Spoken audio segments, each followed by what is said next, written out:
I don't get to do this very often. I don't do this very often. I'm going to predict Disney's going to sell ESPN. I'm going there because this story, I was like, they should be audited. Like, I don't know how far back they're allowed to audit. This is nuts. I couldn't believe this when I saw this story.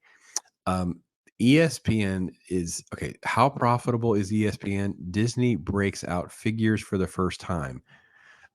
The sports unit had revenue of 16 billion, profits of 2.2 billion in 2022, more than Disney's entire entertainment business that year as the company prepares new financial reporting.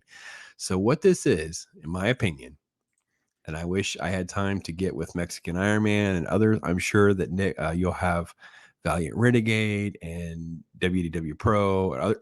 Everyone's going to start talking about this and break this down because they definitely cite a SEC filing that's done, and this just reeks of the financial shell game to rough up something that's so profitable, so when they sell it, it'll maximize the cash that comes flowing in. And it seems like for years, they didn't have a problem blending and mixing things together with how their losses would be over here and their profits are over there, blah, blah, blah, blah, blah. But now when things are stressed, everything is going to get pulled apart and thread, and the truth will eventually come out. We will eventually figure out how bad this off. If you have Disney stock, let me tell you what, you are in for some more wild rides. So this says, quote, the new structure will consist of parks and experiences, entertainment, and sports, which is almost entirely ESPN, with star-branded sports channels in India comprising a small sport portion. Whereas ESPN4 was lumped in with all of Disney's linear TV and streaming assets in the Disney Media and Entertainment. Before that, it was folded into other TV assets, including ABC and Disney Cable. So this is the way they allocate different advertising and spots that they sell, packages that they sell. So they are moving the allocations around. And this is based on a brand new SEC filing Wednesday. It outlines the new financial reporting and, quote, ESPN delivered 16 billion in 2022. Right. And then it says comparisons. The new, quote, entertainment division, which is the other services, they had revenues of 39.6 billion in 2022, but profits of only 2.1 billion. So let's take a look at that for a second. They're telling us that ESPN made 16 and profited 2.9. Everything else made more than double that, almost 2.5 times, because it's 16, double would be 32, another 8. It's almost 40, 39.6. So almost 2.5 times, and profited less, 800 million, 0.8. That means all of that other stuff is losing so much more money. Think about that. Think about 2.5 times more money is coming in and you lose that. That is crazy.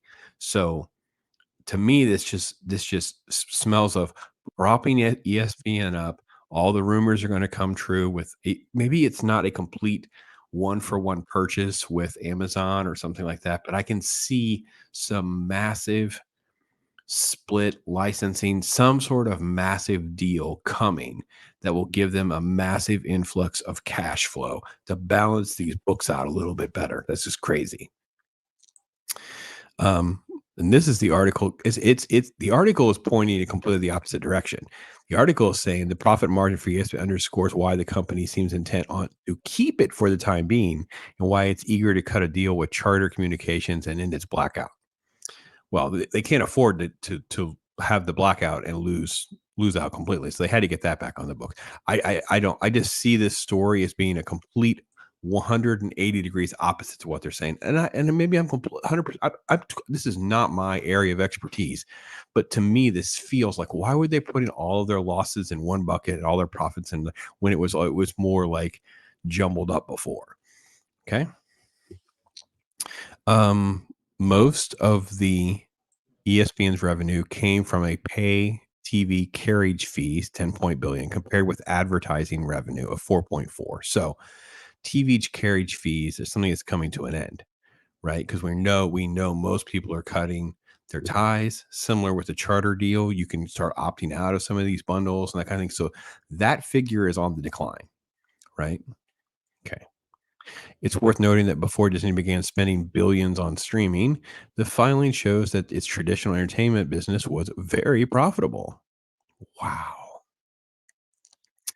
Peak losses, quote unquote, at Disney Plus pushed them down last year. Wow. That's crazy. This article is very, very telling. Very, very telling. Disney is looking for partners, become minority shareholders in ESPN. Let's see. They want to quote partners that we think can make the flagship product more compelling. How about you just go back to sports and not have all the other divisive commentary? That's where I would start, but that's just me. All right, what do you guys think? What do you guys think? Do you think ESPN is on the block? Do you think it's going to be like a big split? What are some of your thoughts? I'd love to hear. I just I thought this was it's sort of like one of these stories, and I don't know when it published. Does this have a time on it? It says 2:45 p.m. So yeah. Um, yeah, let's see. Let's see what happens, what everybody thinks. I'd love to hear from you guys. Take care, everybody.